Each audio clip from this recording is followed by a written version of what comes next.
यह है लफड़ापुर और यहाँ पर दो गैंग का राज है। एक गैंग को शाका का पिता जगनू चलाता है जिसका नाम है खूनी पंजा, और दूसरी गैंग जिसे शबनम का पिता बशीरा चलाता है उसका नाम है मौत का मंजर। इन दोनों गैंगों में बहुत दुश्मनी रहती है और रोजाना उनकी गैंग वार होती रहती है, जिससे लफड़ापुर के लोग बहुत परेशान हो जाते हैं। सारे लोग जब इंस्पेक्टर गोरिल्ला से शिकायत करते हैं कि इन गैंगों ने हमारी जिंदगी मुश्किल कर दी है, तो गोरिल्ला सोचता है कि इनके खिलाफ कुछ करना चाहिए। वह सबसे पहले जगनू के पास आता है और उससे कहता है, तुम्हें अब यह दुश्मनी खत्म कर लेनी चाहिए।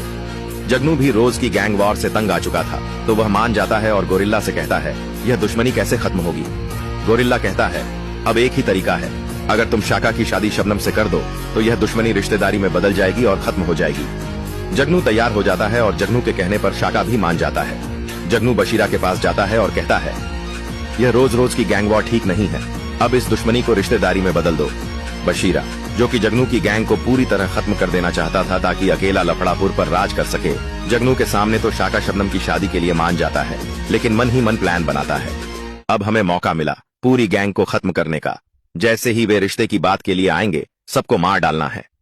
अगले दिन जब गोरिल्ला जगनू और बशीरा को एक जगह बुलाता है, तो जैसे ही जगनू और शाका वहां पहुंचते हैं, बशीरा के आदमी उन पर हमला कर देते हैं, जिसमें जगनू बुरी तरह घायल हो जाता है। गोरिल्ला बशीरा के लोगों को रोकने की कोशिश करता है।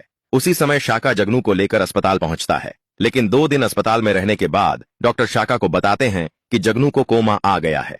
अब सवाल यह है, क्या शाका जगनू का बदला ले पाएगा या नहीं।